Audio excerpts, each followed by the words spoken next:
The courtroom doors swung open once again, and the hushed anticipation was palpable. Cassie Ventura, her composure unwavering despite the emotional weight of her previous testimony, returned to the witness stand in the federal criminal trial against Sean Diddy Combs.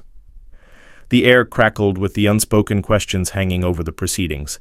After a day of deeply personal and often disturbing revelations, what further details would she unveil about her decade-long relationship with the music mogul? Yesterday, Ventura painted a stark picture of Combs as a controlling figure, alleging frequent violence and detailing the unsettling world of freak-offs. Today, the prosecution, led by Emily Johnson, delved deeper into the intricate web of their relationship, exploring the alleged mechanisms of control and the involvement of Combs's inner circle. Ventura testified that even her own career management was filtered, through Combs stating that while a Bad Boy Records employee, James Cruz, was her manager, decisions ultimately went through Combs. She chillingly described Cruz's role as managing me with one hand tied behind his back, emphasizing Combs's ultimate authority over every aspect of her professional life. How did this alleged control over Ventura's career contribute to the broader power dynamic within their personal relationship? Did this professional dependence further isolate her and limit her ability to assert her own will? The focus then shifted to Combs's alleged obsession with Ventura's physical appearance. She testified that Combs was very involved in how she looked, making comments about her hair and nails almost immediately in their relationship. These weren't casual observations, according to Ventura, but rather constant scrutiny and directives. "We had tons of conversations about my body at that time," she stated, including discussions about breast implants and maintaining a specific shape. Her poignant admission, "My self-worth took a hit for the entirety of the relationship, just trying to establish who I was, who I wanted to be, who I was allowed to be," speaks volumes about the alleged psychological impact of this constant judgment. To what extent did this alleged control over Ventura's appearance extend? Did she describe specific instances where Combs's comments or demands impacted her self-esteem and sense of identity? Ventura further unveiled a disturbing pattern of punishment and control, testifying that if Combs disapproved of her actions, he would have his staff take away her belongings. "I would get my car taken away, I got kicked out of the house, my apartment, I had jewelry taken away, it was very random depending how he felt," she recounted. Sometimes Combs himself would confiscate her electronics. Other times his security personnel would do it. The return of these items was seemingly arbitrary, dependent on how long she was being punished, and often contingent on her going to his house. What specific actions or behaviors allegedly triggered these punishments? How did this unpredictable removal and return of her possessions contribute to an environment of fear and dependence? Prosecutor Johnson then directed Ventura's attention to Combs's staff, exploring their alleged role in facilitating his control. Ventura testified that one of Combs's assistants regularly managed her finances during the first 3 years of their relationship, while another assistant was a daily point of contact for everything from scheduling to gauging Combs's mood. "She knew a lot about my personal things," Ventura stated, suggesting a level of intimate involvement by Combs's staff in their personal lives. How did this alleged reliance on his staff to manage aspects of Ventura's life further solidify Combs's control? Did Ventura describe any instances where Combs's staff allegedly acted as enforcers of his will or facilitated the freak-offs? Ventura also provided a glimpse into Combs's private world, describing safes in each of his homes that contained cash, jewelry, and sometimes tapes, SD cards, and guns. She even recounted an unsettling incident involving Combs's alleged rivalry with Marion "Suge" Knight, where a freak-off in Los Angeles was abruptly interrupted by news of Knight's proximity, leading to a tense and potentially dangerous confrontation. What significance might the presence of tapes and SD cards in Combs's safes hold in the context of the allegations against him? Did Ventura elaborate on the nature of these recordings? Returning to the disturbing topic of freak-offs, Ventura testified that Combs introduced the concept of voyeurism to her within the first 6 months to a year of their relationship, presenting it as a fantasy. She admitted to being shocked by the suggestion, recalling her internal turmoil. "I didn't know how to react. I didn't want to upset him if I said that it scared me, or if I said anything outside of, okay, let's try it." This fear of upsetting Combs, even at the initial suggestion of these deeply personal and uncomfortable acts, underscores the power dynamic at play. Why did Ventura feel compelled to agree to something that shocked her? What does this initial reaction reveal about her perceived lack of agency within the relationship? Legal experts like former prosecutor Julie Grant have highlighted the importance of Ventura's testimony about interacting with Combs's staff. This testimony, according to Grant, helps paint a picture for the jury of the alleged organization and how those working for Diddy might have been involved in the alleged racketeering activity.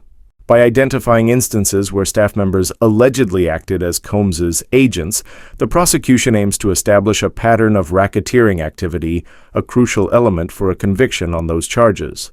How might the prosecution strategically use Ventura's testimony about Combs's staff to build their racketeering case? What specific actions by his staff might be presented as evidence of their involvement in the alleged criminal enterprise? Ventura then recounted the first time she participated in a freak-off at around the age of 22. When asked why she agreed, her simple yet heartbreaking answer was, "Good question. I wanted to make him happy." She testified that Combs orchestrated every detail, even dictating what she wore, including masks to disguise their appearances. Every freak-off was directed by Sean, like he knew specifically where he wanted everyone to be, the lighting and such, she stated. This level of control extended to the physical intimacy itself, with Combs allegedly directing their movements and even instructing them to use baby oil for a glistening effect. Ventura described feeling dirty and confusion after the first freak-off, but also a sense of having pleased Combs. This detailed account of the first freak-off raises profound questions about the nature of consent and the psychological manipulation Ventura allegedly endured. How did Combs allegedly establish this pattern of control from the very beginning?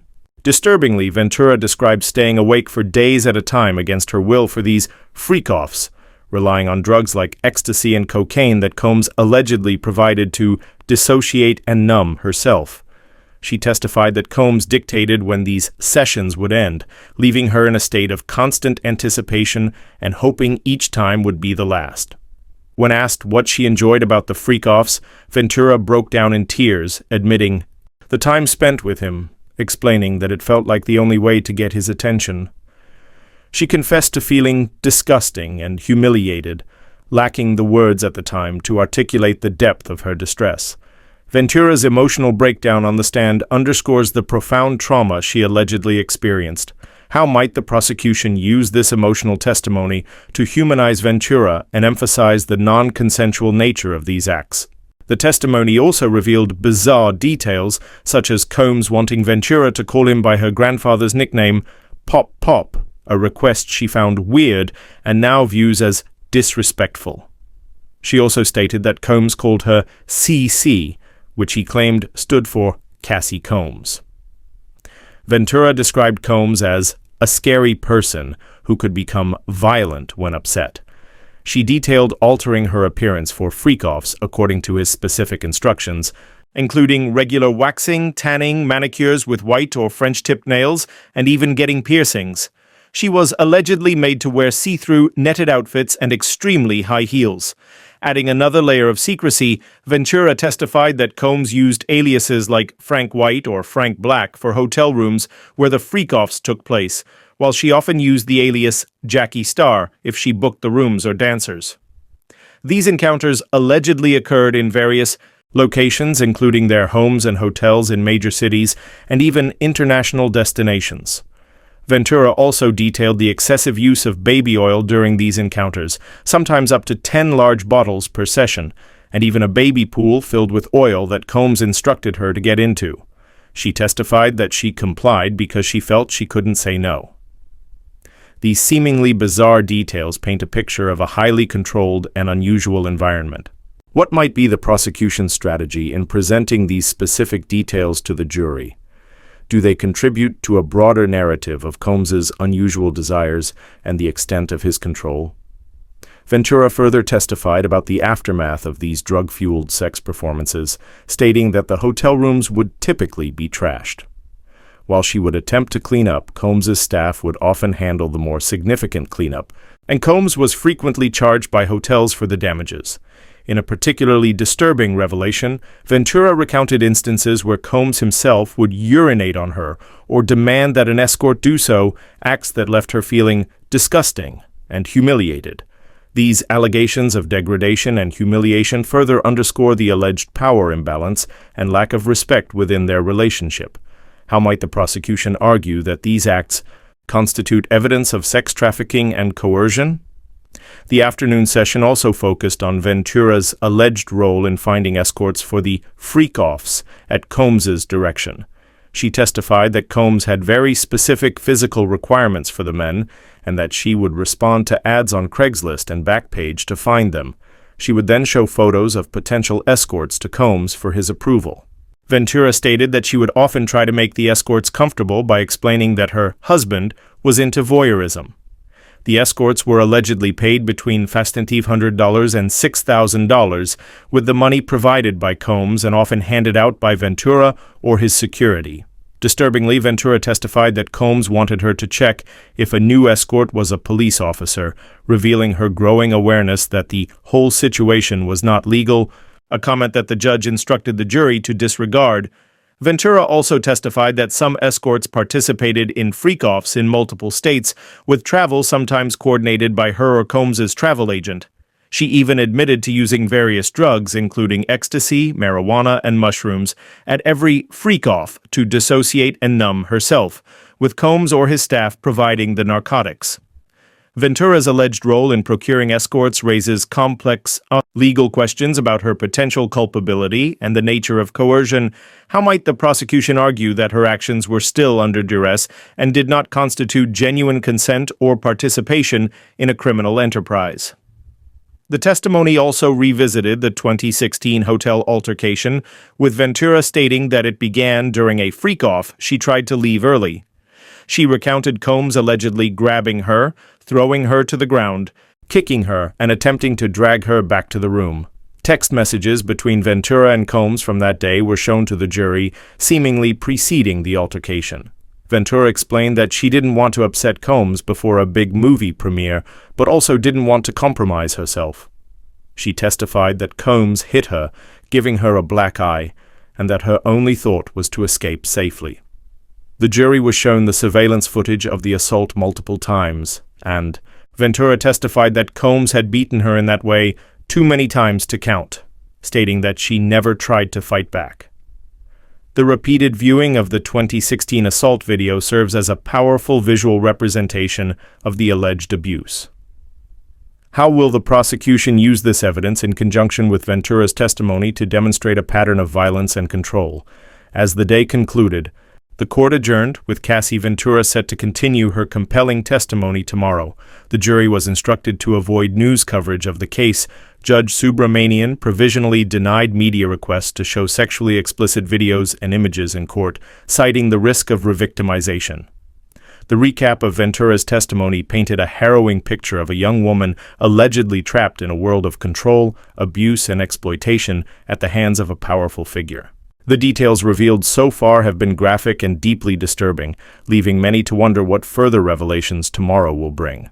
To ensure you don't miss any crucial updates in Cassie Ventura's continued testimony and the unfolding Sean Diddy Combs trial, subscribe to CEtrends now and turn on notifications. We are committed to providing you with comprehensive and insightful coverage of this landmark case. If you or someone you know is struggling with intimate partner violence, please reach out for help. Resources like the National Domestic Violence Hotline are available to provide support and guidance. Stay with CEtrends as we continue to follow this pivotal trial, bringing you the latest developments and expert analysis. The story of Cassie Ventura's time with Sean Diddy Combs is far from over, and the truths being revealed in this courtroom have the potential to reshape the landscape of celebrity and power dynamics for years to come. Welcome back to CEtrends, where we bring you the latest and most in-depth coverage of the stories that are shaping the celebrity landscape. Yesterday, we left you with some crucial questions arising from Cassie Ventura's initial testimony against Sean Diddy Combs. Today, as her direct examination continued, even more unsettling details emerged, painting a clearer yet still deeply disturbing picture of the power dynamics and alleged criminal activities at the heart of this trial. Ventura's return to the stand saw the prosecution, led by Emily Johnson, meticulously dissect the mechanisms of control allegedly employed by Combs. We learned how even her career, seemingly her own, was ultimately under his thumb. The assertion that her manager at Bad Boy Records operated with one hand tied behind his back underscores the absolute authority Combs allegedly wielded over Ventura's professional life. This raises a critical point. Could this professional subjugation have been a key tool in isolating Ventura and eroding her ability to make independent decisions, not just in her career, but also in her personal life? How does the prosecution intend to connect this alleged career control to the charges of sex trafficking and racketeering? The testimony then delved into the deeply personal realm of Ventura's physical appearance and the alleged scrutiny she faced from Combs. His constant comments and directives about her hair, nails, and body, including discussions about breast implants, paint a picture of a man obsessed with controlling every facet of her image. Ventura's heartbreaking statement about her self-worth suffering throughout the relationship highlights the profound psychological impact of this alleged constant judgment. Beyond the emotional toll, did Ventura provide specific examples of how Combs's control over her appearance was linked to the freak-offs or other alleged demands? Was her physical presentation a condition for his approval or affection, further solidifying his power? The revelation of Combs allegedly using his staff to punish Ventura for perceived transgressions adds another layer of complexity and control to the narrative. The arbitrary removal of her car, eviction from her homes, and confiscation of jewelry based on Combs's mood paints a picture of a life lived under constant threat and uncertainty. The fact that these items were sometimes returned, seemingly as a reward for compliance, further emphasizes the manipulative nature of this alleged behavior. What specific actions or perceived disapprovals from Combs led to these punitive measures? How did this unpredictable cycle of deprivation and reward allegedly condition Ventura's behavior and her ability to resist his demands? The involvement of Combs's assistants in managing Ventura's finances and even being privy to intimate details of their relationship suggests a network of individuals who may have been complicit, knowingly or unknowingly, in facilitating Combs's alleged control. The prosecution's focus on these interactions, as highlighted by legal expert Julie Grant, is crucial for establishing the criminal enterprise element of the racketeering charges. As the trial progresses, will we hear testimony from these assistants? What details might they reveal about the inner workings of Combs's organization and their awareness of the alleged abuse and freak-offs? The glimpse into Combs's private safes, containing not only cash and jewelry but also tapes, SD cards, and even guns, adds an element of intrigue and potential danger to the narrative. The unsettling anecdote about the encounter with Suge Knight further underscores the high stakes and sometimes volatile world Combs inhabited. The presence of tapes and SD cards raises immediate questions about their content. Could these recordings be relevant to the allegations of abuse or the freak-offs? Will the prosecution attempt to access or present these materials as evidence? Returning to the genesis of the freak-offs, Ventura's testimony about Combs presenting voyeurism as a fantasy and her subsequent shock and fear of disagreeing speaks volumes about the power imbalance in their relationship. Her compliance, driven by a desire to avoid upsetting him, even at the initial suggestion of something deeply uncomfortable, highlights her perceived lack of agency. Given this initial shock and reluctance, how did Combs allegedly persuade or coerce Ventura into repeatedly participating in these freak-offs over the years? What techniques of persuasion or intimidation did he allegedly employ? The legal analysis provided by Elise Hammond underscores the strategic importance of Ventura's testimony regarding Combs's staff. The prosecution aims to demonstrate that Combs allegedly used his business enterprises and the people working for him to exert power and control over women like Ventura, forcing them into unwanted sexual behaviors. This is a key element in proving the racketeering conspiracy charge. As the trial unfolds, how will the prosecution connect the specific actions of Combs' staff to the broader allegations of sex trafficking and racketeering? Will they argue that these individuals were knowingly facilitating illegal activities? Ventura's account of the first freak-off at the age of 22, driven by a desire to make him happy, is particularly poignant. Combs's meticulous control over every detail, from the selection of a male escort to the lighting and even what Ventura wore, including masks, paints a picture of a highly orchestrated and dehumanizing experience. Her admission of feeling dirty and confusion afterward, yet also a sense of having pleased Combs, reveals the complex psychological manipulation she allegedly endured. This detailed description of the first freak-off sets a disturbing precedent for the subsequent encounters. How did this initial experience allegedly shape Ventura's understanding of her role in the relationship and her ability to resist future demands? The revelation that Ventura allegedly stayed awake for days against her will for these freak-offs, relying on drugs provided by Combs to dissociate and numb herself, is deeply troubling.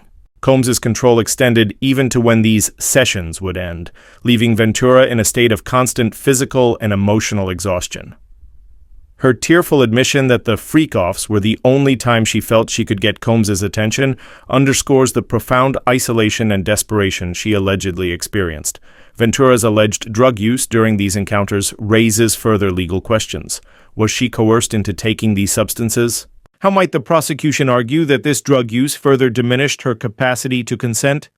The bizarre details surrounding Combs's request to be called Pop Pop and his nickname for Ventura, CC, while seemingly minor, contribute to a broader picture of an individual seeking to exert unusual and perhaps psychologically manipulative control over his partner. Similarly, the detailed descriptions of Ventura's forced transformation for the freak-offs, the waxing, tanning, specific nail colors, piercings, and mandated attire, highlight the extent to which Combs allegedly sought to mold her into his ideal. The use of aliases for hotel rooms and the occurrence of these encounters in various locations, both domestic and international, suggest a deliberate effort to maintain secrecy and potentially evade legal scrutiny.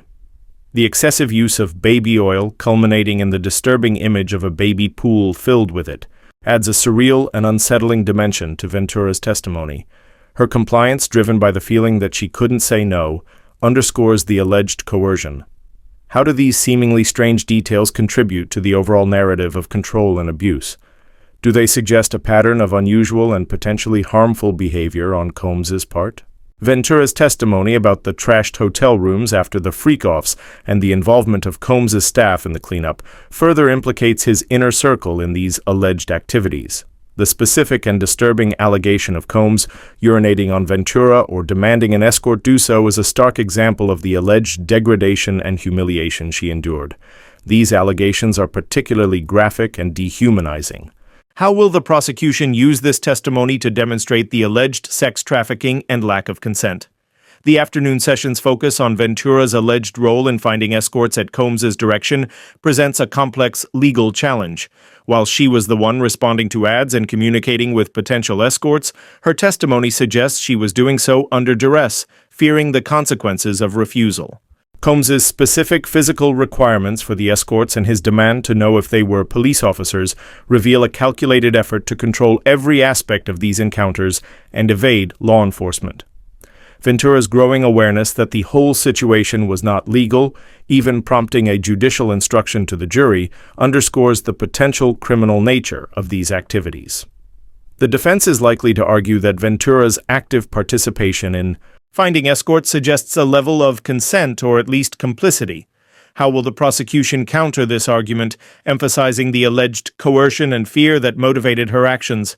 Finally, the revisiting of the 2016 hotel altercation, with Ventura stating that it began during a freak-off she tried to leave early, provides a stark visual representation of the alleged violence in their relationship. The repeated viewing of the surveillance footage serves as undeniable evidence of a physical assault. Ventura's testimony that Combs had beaten her in that way, too many times to count, and that she never fought back underscores the alleged pattern of abuse and her fear of retaliation. The 2016 assault is a concrete event captured on video. How will the prosecution use this visual evidence in conjunction with Ventura's broader testimony to establish a pattern of violent behavior and control, supporting the charges of sex trafficking and racketeering? As Cassie Ventura's compelling and often harrowing testimony continues, the full scope of her alleged experiences with Sean Diddy Combs is slowly being revealed. The details emerging from the courtroom paint a disturbing picture of power, control, abuse, and exploitation within the seemingly glamorous world of celebrity. The questions raised throughout her testimony are not just about the specific allegations, but also about the broader dynamics of power in Hollywood and the potential for abuse within such systems. If you're finding this coverage insightful and want to stay informed on every crucial development in this landmark trial, make sure you hit that subscribe button and turn on notifications for CEtrends. We are committed to bringing you in-depth analysis and the latest updates as they unfold. This case is far from over, and the testimony of Cassie Ventura is just one piece of a much larger puzzle. As the trial progresses, we anticipate hearing from other witnesses and seeing more evidence presented that could either corroborate or contradict Ventura's account. The defense will also have its opportunity to cross-examine Ventura and present its own narrative. To further understand the complexities of power dynamics in celebrity relationships and the legal definitions surrounding sex trafficking, we encourage you to check out our other videos on CEtrends. You can find a deep dive on Diddy Count Room dedicated to this topic right here, The Truth and Terror, Cassie's Diddy testimony, and we also have in-depth analyses of Diddy battles that you might find equally compelling inside the court. The shocking opening you need to see. Thank you for joining us on CEtrends as we navigate this important and ongoing story. The truths being revealed in this courtroom have the potential to send shockwaves through the entertainment industry and spark crucial conversations about accountability and the treatment of individuals within powerful systems. Stay tuned for more updates as Cassie Ventura's testimony continues and the Sean Diddy Combs trial unfolds. Your support helps us continue to bring you in-depth and unbiased coverage of the stories that matter.